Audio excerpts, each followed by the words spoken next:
জল ঢালার ঠিক আগের দিন বিকেলবেলা কিছু সরঞ্জাম নিয়ে বসে পড়েছিলাম একটা জুয়েলারি বানানোর জন্য।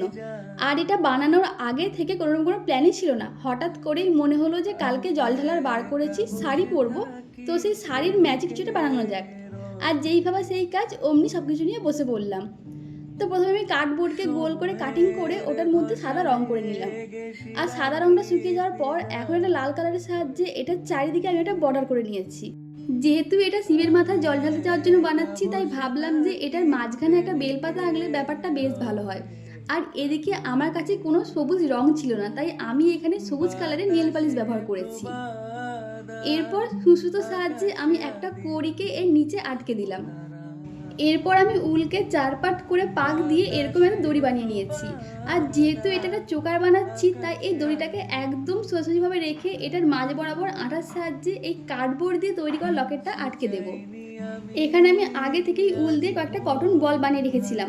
তো এই লকেটের দুদিকে আমি এখন দুটো করে কটন বল লাগিয়ে নিলাম। এবার সবশেষে দুটো বড় সাইজের কড়ি নিয়ে আমি এই দড়ি দুটোর একদম শেষ প্রান্তে লাগিয়ে নিলাম। তো এই তো এখন আমাদের এই চোকারটা হয়ে গেল একদম রেডি। এটা তোমাদের কেমন লাগলো আমাকে অবশ্যই কমেন্ট করে জানিও, আর ভালো লাগলে বরাবরের মতো লাইক করে দিও। তো আজকের মতো টাটা, দেখা হচ্ছে নেক্সট ভিডিওতে।